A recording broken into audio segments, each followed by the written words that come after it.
I have a little, I'm finna put this thing on Do Not Disturb. Yeah. Say your name and count to 10 for me. Ron Crowder. 1, 2, 3, 4.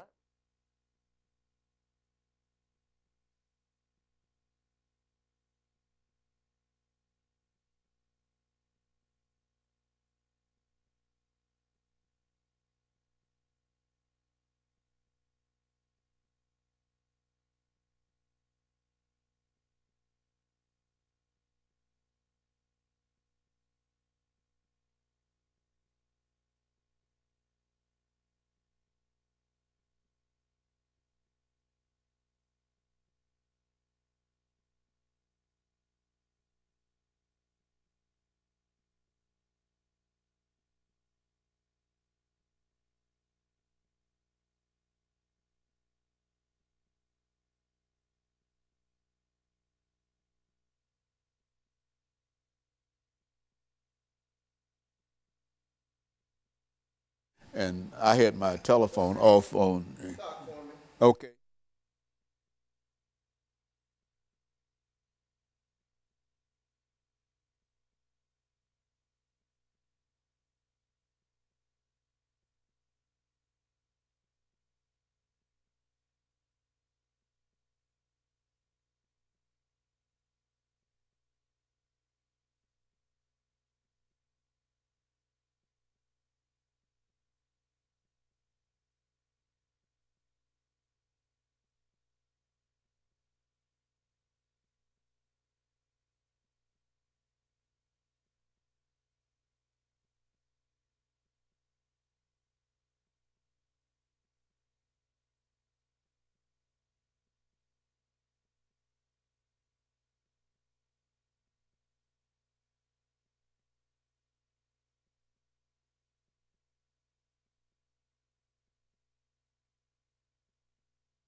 Thank you and welcome to the show this morning.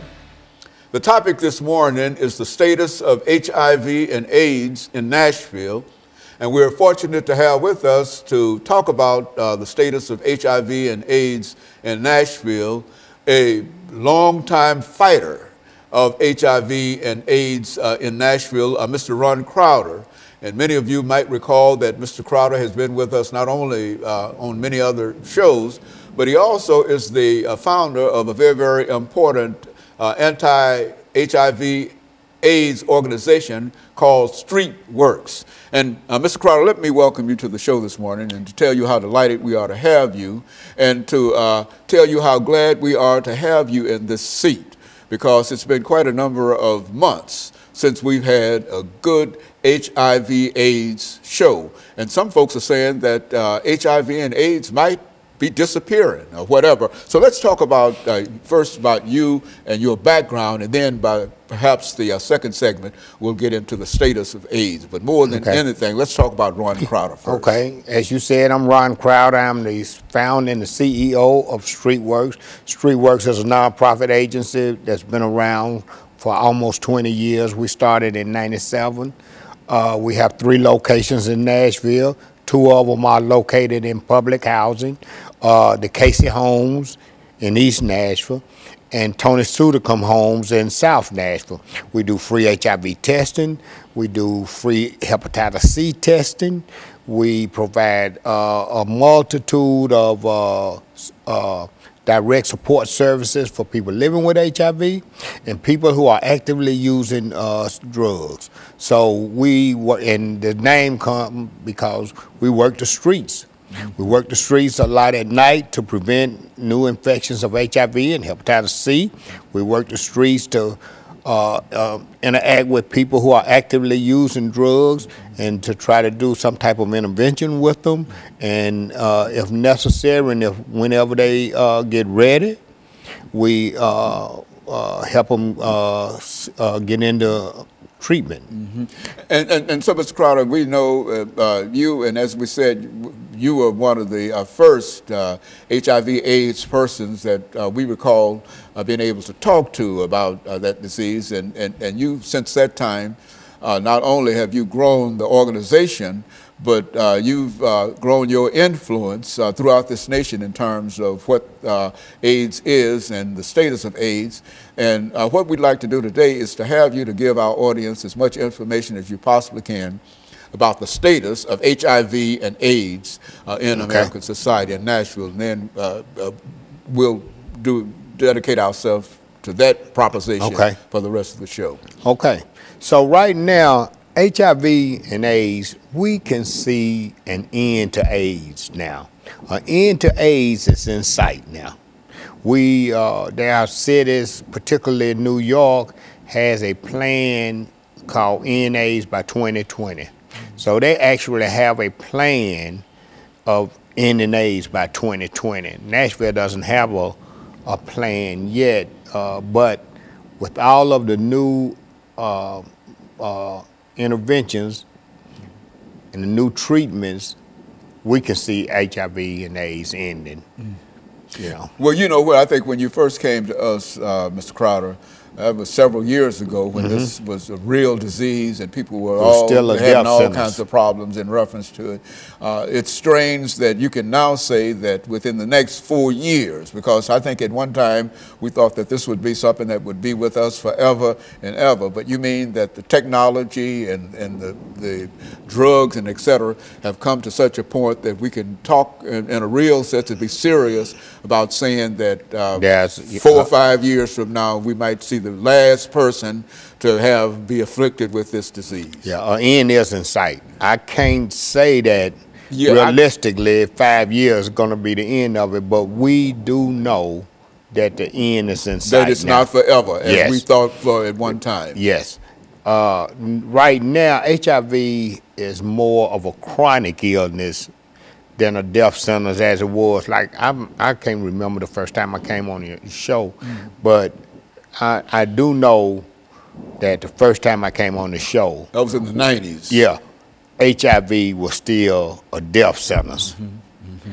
If you got HIV, you was gonna die with it. That's right. Now they treating HIV as a chronic illness, and what they are doing is, if they can get the viral load to undetectable, then your chances of transmitting the virus is slim and none. So a person who has HIV in an undetectable viral load, their chances of transmitting it to their sexual partner is slim and none. Okay, and so what we're going to do, we're going to take our first commercial break, and we're going to be back with our audience following this very, very short commercial break.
Yeah, I remember the first time when you came, and it was a terrible situation. Yeah. It was at that time, at that particular time, but we didn't think in terms. I think, well, what has the national government done in reference to this? Because I think that at one time the government was given various administrations played a significant role in terms of. Well, the thing is that they got the Ryan White program. Okay, we're ready.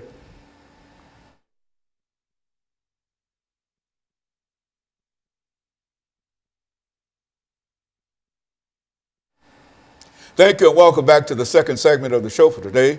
We're talking to Mr. Ron Crowder, and he's given us some information in reference to the status of HIV and AIDS in Nashville. And Mr. Crowder, I would imagine when we talk about the status of HIV and AIDS in Nashville, we can generally say the same thing in reference to that if this is current in Nashville, that this is probably the same situation everywhere. That's why we wanted to approach it from that perspective. Well, Nashville is a little unique in that, number one, we're in the South. Right now, it's approximately 21,000 people living with HIV in the city. About 200 people get infected each year. While HIV in Nashville is down by approximately 30%, and it has been over the last 4 or 5 years, we still are the 22nd city, number 22 in the United States with the highest HIV rate. And that's due to poverty, being in the South, lack of education, lack of appropriate health care. That's a lot of many reasons. Drug use. And drug use is a good segue for what I need to say now. Right now, although needle exchange is not legal in Nashville, we know that needle exchange reduce HIV rates in the injection drug use population. So StreetWorks, you know, we just had to be proactive on that front. So we do provide sterile syringes for people who are actively using. While we don't condone drug use, we do know that they're going to use drugs whether they have clean needles or not. So in order to reduce HIV infection rates, we provide sterile syringes for people who are actively using, but we also offer them information and try to help them move to get into drug treatment. And we do that. Also the same thing with hepatitis C. We have probably 50 or 60% hepatitis C positivity rate in our testing. Now, what do you mean when you say HIV and this? You've got another disease that you hepatitis C. Hepatitis C. Now, what is that all about? Hepatitis C is a disease that affects the liver. So people would like me, I had hepatitis C. The good thing about me, and I've just been blessed by the Lord, I was able to stick around, or the Lord kept me living long enough to see a medication that come through that people could tolerate. When I first came on the show, I had hepatitis C, but the only drug they had was interferon, and it was horrible. People would rather die than to take that drug, and a lot of them did. But now they have a new drug on the market that clears hepatitis C in 12 weeks. You take the pill for 12 weeks. Granted, I'm still blessed because I'm a veteran, but the pill cost that 12-week supply of that drug cost $96,000. But because I'm a veteran, I was able to get it. And a lot of people is able to get it too. One way or the other. But there's still several people that drug is out of range for them. But thank God that now I'm cured of hepatitis C. A lot of my friends died with hepatitis C because they had cirrhosis of the liver. But also, the other thing is, and if we can get, and people talk to me about all the time, aren't you promoting drug use? And I say, look, no, we're not promoting drug use because we give away clean syringes. They're going to use drugs anyway. One way or the other. Whether they have to use a sterile syringe or whether they share a syringe with somebody else, they're going to shoot the dope. And my job is to keep them healthy, long enough that I can get them the help that they need through drug treatment. And so that's why we do needle exchange. The other thing, and I was going to say, yeah, Nashville is the 22nd, number 22 in the country for HIV infection. We have approximately, I said, yeah, 21,000 people. The other thing is what's the reason we can see the end of AIDS is because they have a new intervention called PrEP, P-R-E-P, and that's pre-exposure prophylaxis. It's kind of like the morning after pill. So now people in high-risk situations, and it's particularly men who have sex with men, they can take a drug called Truvada, and it will prevent them from getting HIV.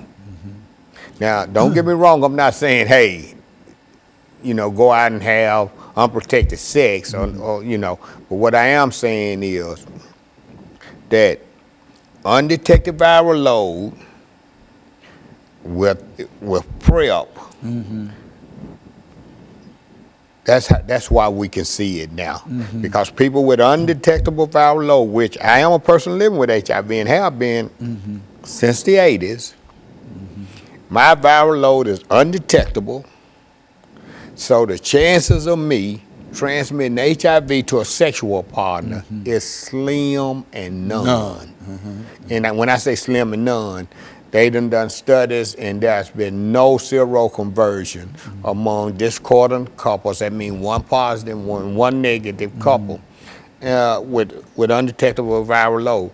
And it's strange that on my way here today to do this show, they was talking about organ donation of people who are HIV positive. This is how we know HIV, the end of AIDS is near, because now HIV positive person can donate an organ.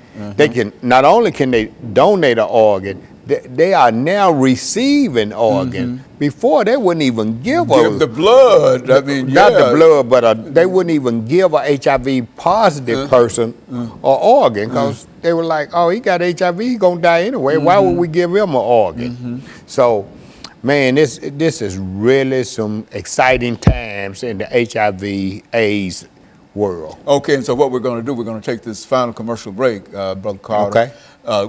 Crowder. And then we're going to, Crowder. I know. And then we're going to come back and we're going to have our final segment. We'll be back with our audience following this very, very short commercial break.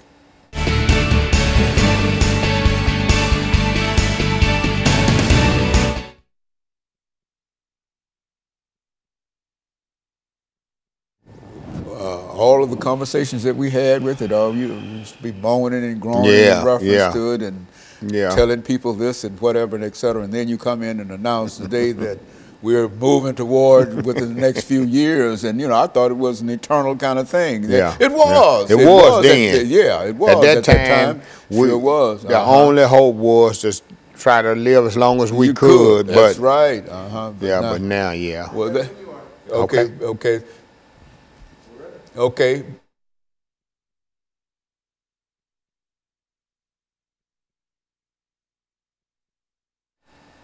Thank you, and welcome back to the final segment of the show for today.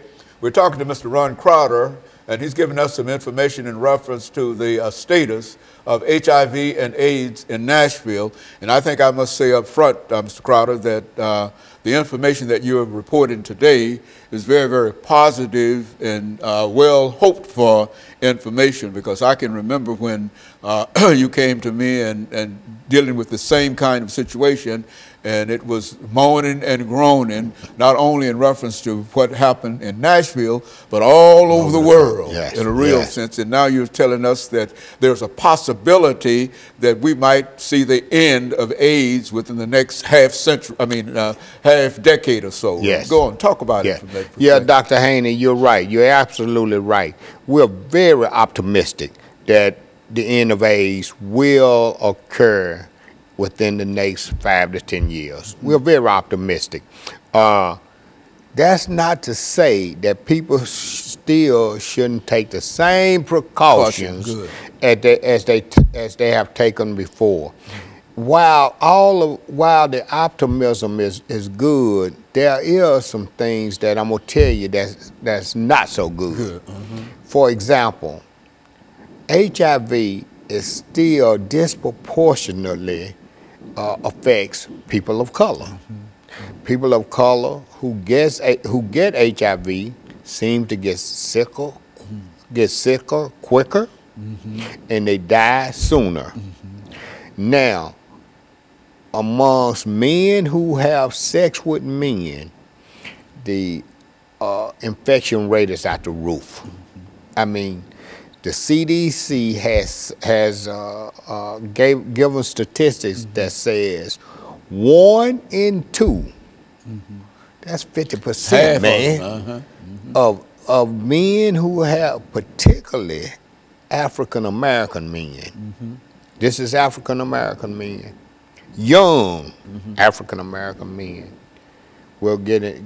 1 in 2 will be infected with HIV. Now, Nashville Cares, Street Works, and Neighborhood Health received a grant from the CDC in the amount of $3.8 million over the next 5 years to combat HIV in the young MSM, the young black MSM community. What we plan to do with that grant is to create a one-stop shop for MSMs where they can come and receive all of their services under one roof. So we are in a collaboration to make that happen. We've not yet solidified the space, but we're in negotiation. Well, Nashville Cares is in negotiation with a realtor now to secure the space. But we just started our 2nd year of this grant, and it's going well. So again, like I say, it's some exciting times now. The federal government finally got it right. Okay. And now they putting their resources to follow the epidemic. So the epidemic is the greatest need is in young black MSM. So, and that's where they're putting their money. MSM. What do you? Men who have sex with men. Is that MSM? Men, that's yes. Men who have sex with men. Now, some people think that's a derogatory term, and you know, I just left a conference in Florida, the United States Conference on AIDS, and they was using gay and that other word we used to use a long time ago. I think those words are derogatory, queer, gay, and all of that, but apparently in other cities, they think MSM is derogatory. I mean, you know. But it's a matter of what you call it. But in a real sense, the disease itself, it has been mitigated in a real sense to such a point that it is possible to think about the end of HIV and AIDS. We see it. It's in sight. It's really in sight. Yeah. Well, that's one of the most encouraging things that I've heard about it. I didn't know that. You know, I think it's been a long time since we had a chance to talk to you about it. But the very thought of being able to end it, and this is not only for Nashville, we're talking about all over the world. You see? And I understand it has been a tremendous problem in some parts of Africa, for example, and other parts of the world. Yeah. Now, you know, third world countries and places like Africa and things, I'm not sure if they're going to be on land with it ending like that, but whatever happens here, I'm sure it'll eventually get there too. Because now you still have mothers breastfeeding, and you know, they just don't have the resources that we have. So, but eventually it'll get there. Nashville is doing some excellent work around prevention, around EIS, which is Early Intervention Services, finding people who are who have HIV and don't know it. So we aggressively look for those people because probably, I don't know the percentage right off the top of my head, but most of all new infections occur amongst people who have HIV and don't know that they have it. So the key to ending HIV also lies in finding those people who are HIV positive and don't know that they're HIV positive. Also, finding the people who are HIV positive for whatever reason who has fallen through the cracks. Okay. So what we need to do is find all of those people, get them into treatment, get them treated where their viral load will be undetected and they won't be at risk of transmitting the virus to other people. And so that's what we're trying to do. And then you can say that you've defeated HIV and absolutely. AIDS. Absolutely. And I tell you, this is a real optimistic report for me to hear, because everything that we've said up until this point has always been doom and gloom in reference to it. And are you sure that a lot of folks understand that? Because I think that there are a large... Well, it's still people, because just like you didn't know, imagine how many other people don't know. Imagine how, man, we if still got people in contact stuck. and know about the disease and discuss it and et cetera, there's no way that you might know it, and you might have some information from long back, and that information no longer applies. Is that... That is correct. That's a good statement. The thing is now, early detection and early treatment. The sooner we can get them detected, as soon as we can detect the disease, the sooner we can get them into a treatment. That's the key. That is the key to ending this epidemic. Well, Mr. Crowder, let me say, we've got about a minute and a half to go here.